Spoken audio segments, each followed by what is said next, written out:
December 2012. That meant 500 investigators went into the bank and looked at the records all over Germany. The same thing happened to Credit Suisse Germany, where also it was a huge sting investigation by the law enforcement, tax investigators and prosecutors. So it's actually up to the government. The same thing applied to Commerzbank a few years ago. So it's really up to authorities to take action if such a thing investigation makes it clear that in Indian banks money is accepted which is coming from sources of tax evaded money or even worse of money laundering. In fact, let me get in the politicians on the panel now. None of the banks agreed to be part of this panel. They have all issued statements say that they are maintaining highest level of compliances, and one of them has ordered a 2-week time-bound inquiry. But Naresh Gujral, if you can come in here on this. When we talk about being serious on cracking down on black money, at that point, many had pointed when there was this whole furor over money abroad that why aren't we looking at black money within India? And many pointed to the fact that the current political system is one of the biggest areas where black money circulates, especially during elections. In fact, I remember Deputy Chief Minister Sukhbir Singh Badal in an interview to me said, it's known that no politician can fight an election within the Election Commission limited guidelines. In that sense, unless you look at election funding, cracking down at, say, real estate, which is meant to be another area, are we just deluding ourselves over black money and trying to trace the root of it? That's exactly the point, that where is this money coming from? What is the root of this money? And basically it stems from the fact that politicians and bureaucrats have so much discretionary powers which they misuse, and with that, whether it is conversion of agriculture land into industrial land or residential land or commercial land, or buying arms, or as we saw in the 2G scam or the coal scam or the CWG scam, it stems from the fact that they have so much discretionary power which they misuse. And then this money this dirty money finds its way into politics. And that is why elections have become so expensive. We have seen cases where in the south it was rumored that up to 20 crores was spent on Lok Sabha constituencies. We also saw cases where it was rumored that somebody had lost the election. The media announced that the gentleman had lost the election, and then mysteriously it was announced that he's won the election, and it was rumored that upwards of 20 crores was spent. This is what needs to be first checked. How come the money is being generated so openly? So, Rajeev Chandrasekhar, if you can come in here, we know Mr. Elmer pointed to the example by the German government in where he said authorities actually carried out the sting operation.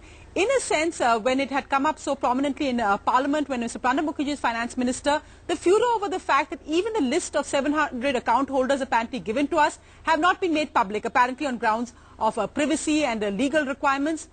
Do you think when there's no name and shame policy, do you think the fact that when authorities themselves are not proactive in carrying out stings or raids or whatever, however you would term it, this is going to be the problem? Sonia, you asked Naresh a question about are we deluding ourselves, and the answer is yes. I think we all know there is hundreds of crores of rupees that are floating around all over us. And if we believe that this money is being kept in rooms somewhere or in large number of briefcases and suitcases, we are deluding ourselves. These are in the system. They are part of the banking system.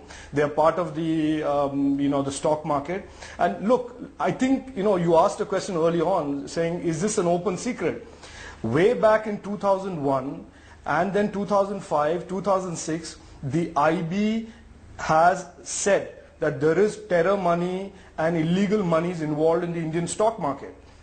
In 2010, the IMF said that the Indian stock market and indeed the Indian financial sector is vulnerable to money laundering. In 2012 in Parliament, the Home Minister said that, and he said in Parliament and indeed in Germany in an international conference, that there is a lot of terror money in the Indian stock market.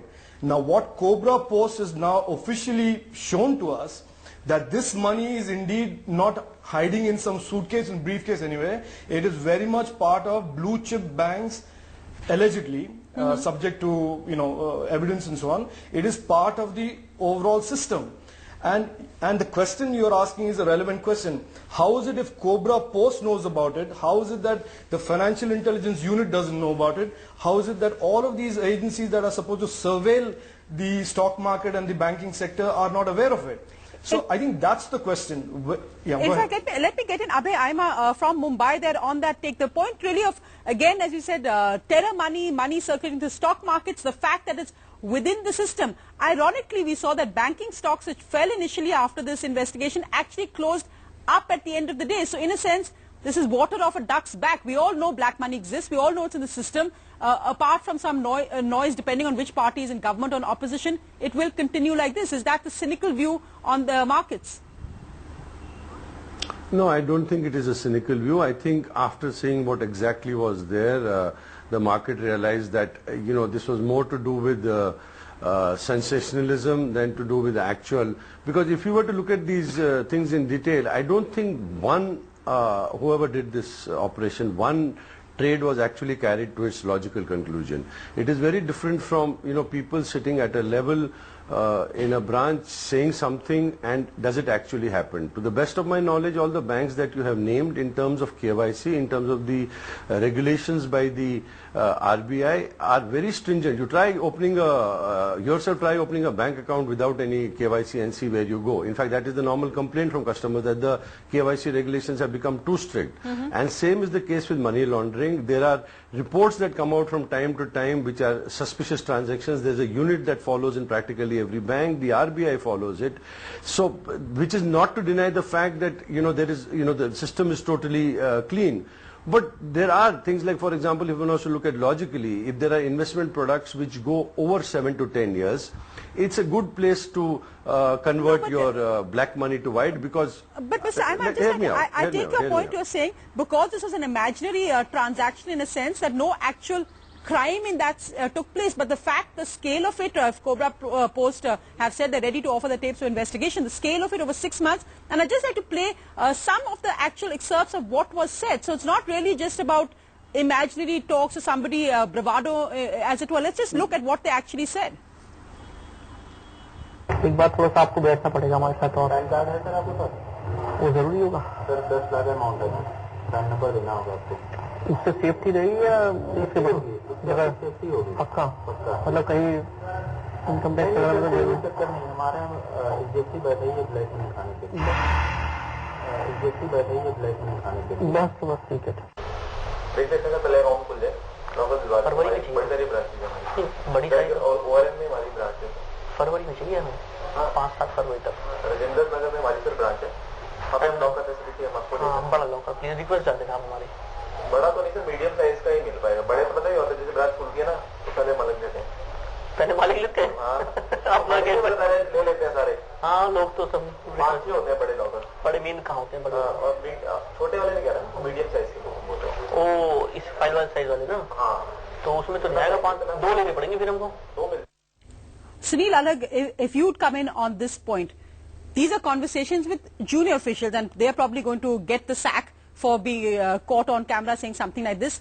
But the point Rudolf Elmer made, the point some of our other panelists have made, contrary to Abhay Aima, is top officials must know. We talk about KYC forms, strict compliance, but can this happen over banks? As I said, they've shown a 1.5 hour footage of banks across the country all saying virtually the same thing and offering various options.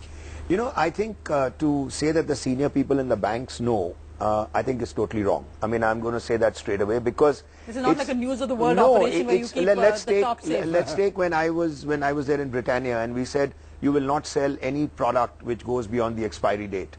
Now, if there's a salesman or a distributor who get together and say, look, I don't want to send the stock back, I don't want to get a bad name, my bonus is at stake, so he sells it off. And to say that the whole board knew and this is a policy that the board is following is wrong. Okay, so you've got some managers, and I'll give you an example of